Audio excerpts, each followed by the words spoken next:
Einen wunderschönen guten Tag und herzlich willkommen zu einem neuen und weiteren Video. Heute geht es um diesen Mercedes. Was ist das für ein Mercedes? W212, 3-Liter Maschine. Das ist übrigens der OM642. Bei dem haben wir einmal die Ölkühlergeschichte gemacht und da haben wir auch die Motorspülung gemacht. Und der bekommt nämlich noch ein paar Lenker bzw. Traggelenk und Querlenker. Hier geht es auch in dem Video drum. 3-Liter Maschine, Diesel E300 CDI, das ist der W212, Baujahr 6.2011, 170 kW. Das dazu. Und er hat unten, werden wir auch nachher sehen, 2 Lenker und einmal der Spurstangenkopf und einmal ein Traggelenk. So. Und in diesem Video geht es jetzt einmal darum, dass wir einmal den Lenker austauschen wollen auf der rechten Seite. Auf der linken Seite haben wir das schon gemacht. So sieht das Ganze dann einmal aus.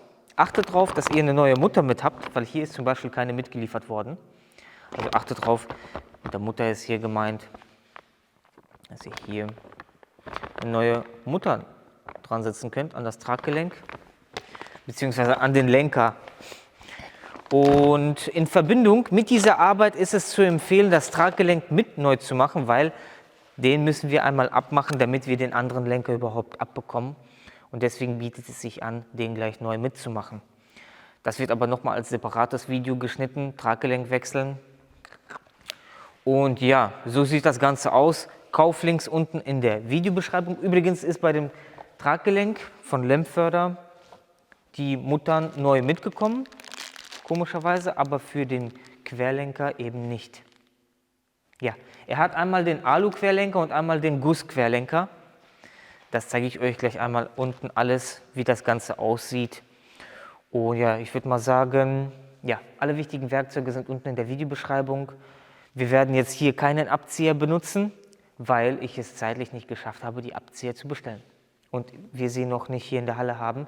Aber wir werden das mal zeigen, wie es ohne geht. Aber wenn ihr trotzdem Werkzeug dafür vorsichtshalber haben möchtet, unten könnt ihr das Ganze einmal abchecken. Und in Zukunft werden wir das dann auch natürlich mit dem Werkzeug machen. Aber bei einem ist es auch sehr, sehr schwierig, überhaupt mit einem Werkzeug dran zu kommen. Und die Problematiken zeige ich euch jetzt mal. Und ich würde sagen, los. Und zwar ist mir aufgefallen, dass die Kommentare etwas abgenommen haben.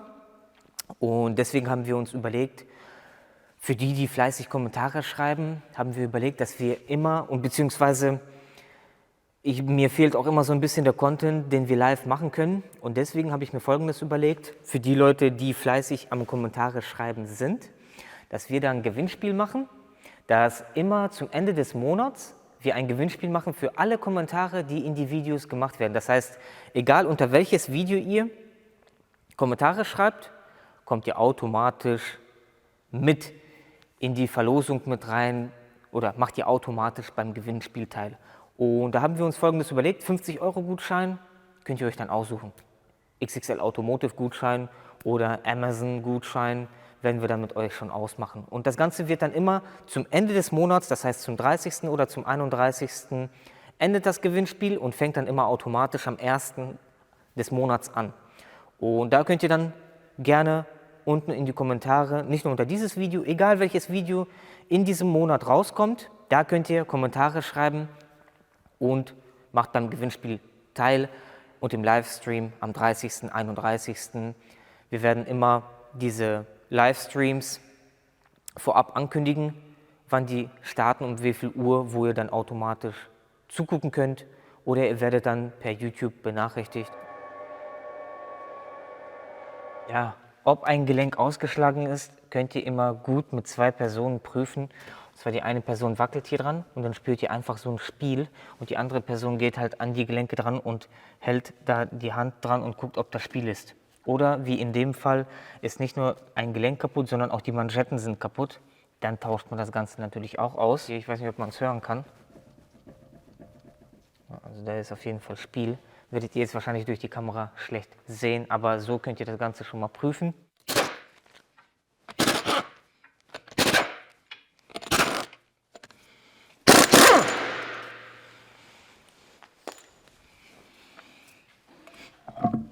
Und hier könnt ihr das jetzt einigermaßen erkennen. Hier geht einmal das Traggelenk durch. Hier ist der Guss-Querlenker.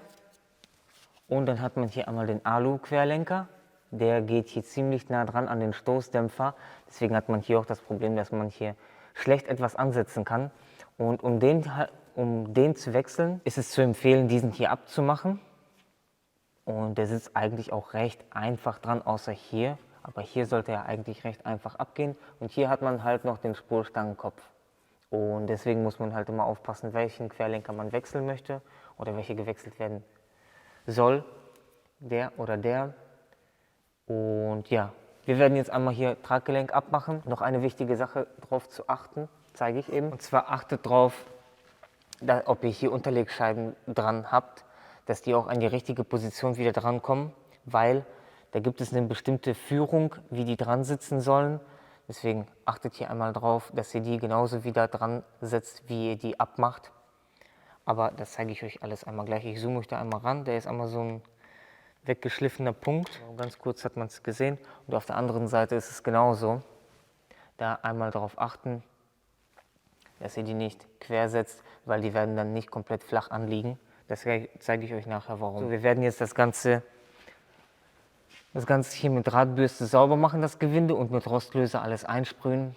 Und zu empfehlen ist es natürlich auch, dann eine Achsvermessung zu machen. Da könnt ihr die Spurstangen auch ruhig gängig machen, beziehungsweise die Mutter, wenn ihr den nämlich zur Achsvermessung weggibt und das Ganze hier nicht gängig ist. Manche Firmen nehmen das dann nicht an und sagen, das Ganze muss ausgetauscht werden, weil man hier mit dem Brenner nicht dran gehen darf. Deswegen prüft gleich, dass ihr die Mutter hier gängig bekommt.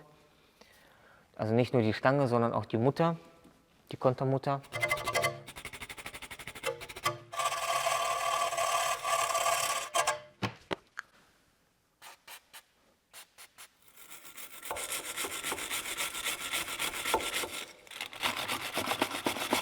So, auf der Seite genau das gleiche, weil wir werden die hier lösen müssen. Die lange Schraube werden wir lösen müssen, damit wir das Ganze hier einmal komplett abmachen können. So, wir nehmen einmal einen 21er Ringschlüssel.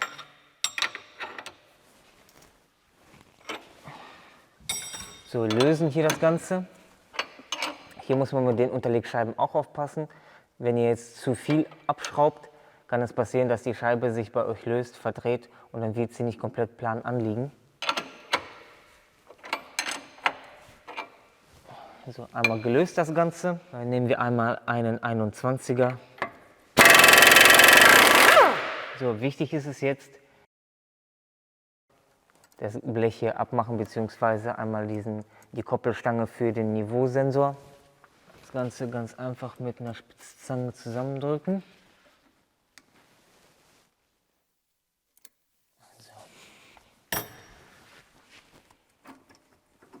Da ist einmal so eine Nase, die reingedrückt werden muss. Und dann kann das Ganze einmal ab. Und natürlich auch wieder zurückbiegen. So, jetzt kann man natürlich entweder Abzieher benutzen. Den können wir eigentlich auch vorher abschrauben. Oder ne, wir machen den hier erstmal ab. Und zwar kann man das dann mit zwei Personen, dass einer den hier auf Spannung hält. Der andere klopft hier drauf.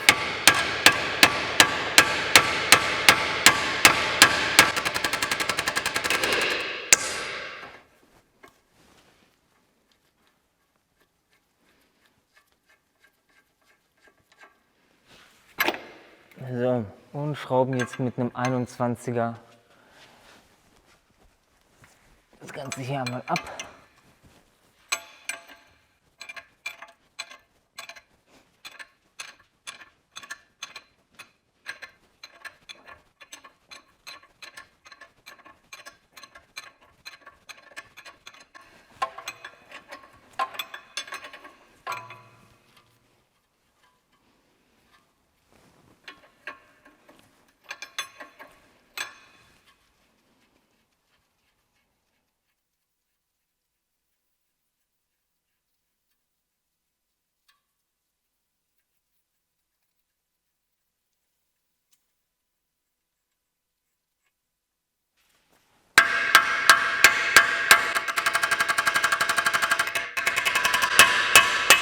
Und dann habt ihr einmal das Traggelenk raus. Mit einem 22er das Ganze hier einmal lösen.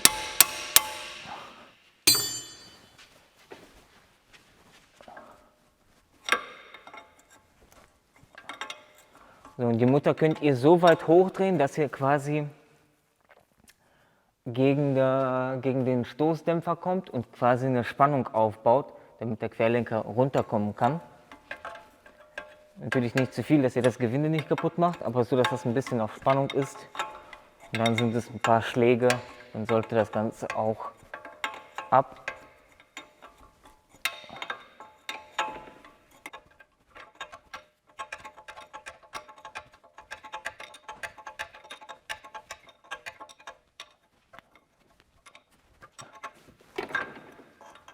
Das Ganze ein paar Mal hin und her, damit das gängig ist.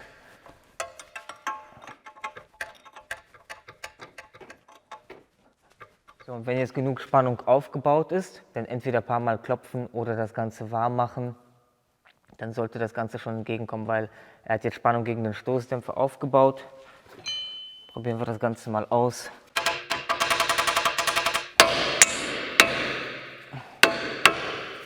So, und jetzt muss man noch Glück haben. Ja, jetzt muss man hier unten noch festhalten. Wenn die Mutter oben so fest ist, dass man das nicht... Jetzt hat man eine richtige Arschkarte. Wenn sich das nicht... Jetzt muss man das Ganze sehr wahrscheinlich abflexen, weil die Mutter so fest ist. Das können wir vergessen. Jetzt hilft nur noch die Flex. Und wenn man das dann abgeflext hat, oder fast abgeflext hat,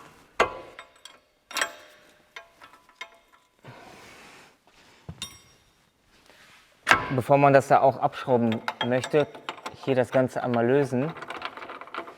Von der Seite ein 22er, auf der anderen Seite ein E20 Innentorx.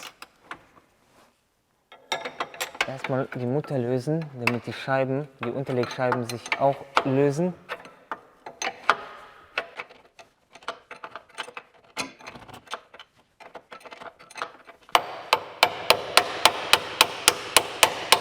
Die Unterlegscheibe sich gelöst hat, dann kann sich auch die Schraube hier bewegen. Dann können wir wieder den 21er ansetzen und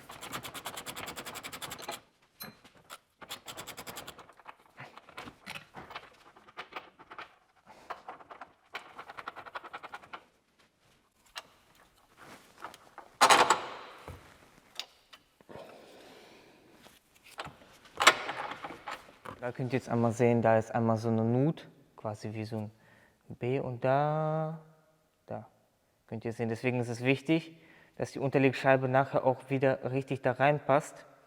Sonst, wenn ihr die ja quasi natürlich versetzt, dann habt ihr diesen Abstand, wo die Unterlegscheibe quasi so sitzt und natürlich nicht komplett anliegt. Dann können wir den einmal rausnehmen.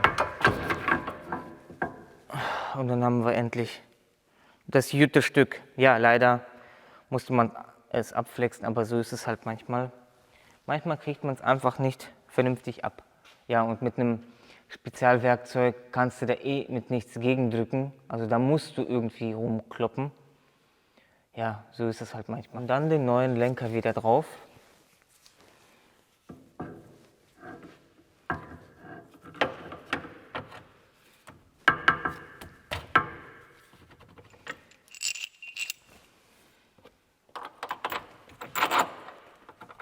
Also wichtig ist es hierbei, wenn ihr den jetzt hier angesetzt habt, darauf zu achten, dass die Scheiben ja natürlich richtig anliegen und das Ganze erst nur auf dem eigenen Gewicht festziehen. Also anschließend können wir dann hier das Ganze wieder drauf setzen.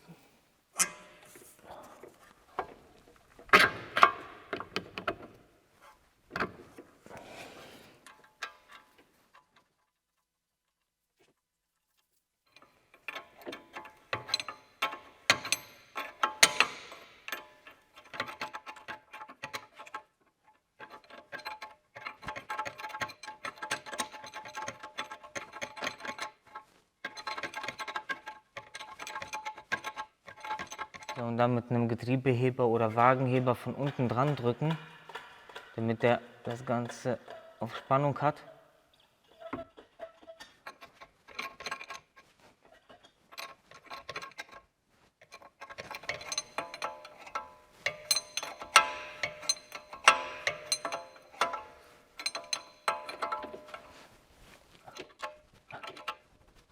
Und dann hat man es irgendwann fest. Anschließend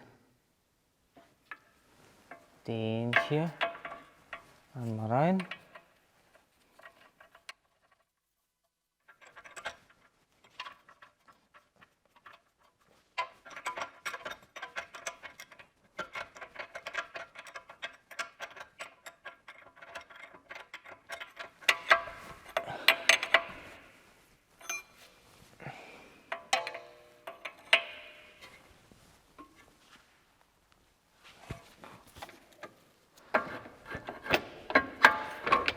Anschließend den wieder drauf.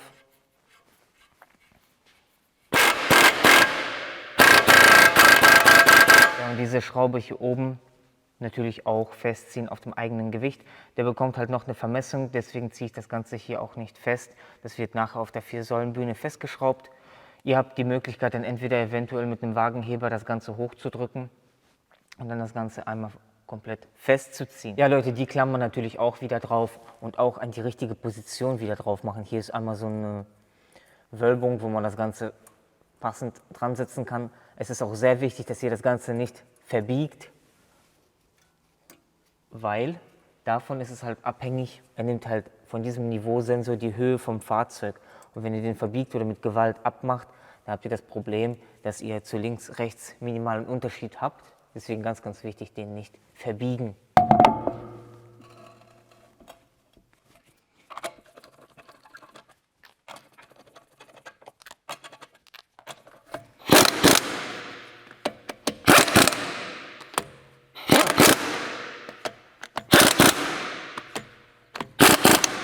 Wir werden mal, wenn es Werkzeug gibt, ich denke mal, es gibt ja nur universelles, das werden wir mal unten verlinken. Und ja, ansonsten haltet Brenner bereit, haltet Montierhebel, Brechstange bereit, um das Ganze irgendwie zu lösen. Aber da kommt man eigentlich gut mit da gibt es bestimmt einen Abzieher zu, um das Ganze abzumachen. Ja, müssen wir uns auch noch zulegen, werden wir auch noch, dass das Ganze besser abläuft und man dann nicht mit dem Hammer irgendwas machen muss. Ja, deswegen schreibt mal bitte alles unten in die Kommentare und ich würde sagen, wenn euch das Video gefallen hat, lasst einen Daumen da, lasst ein Abo da, bis zum nächsten Mal. Tschüss!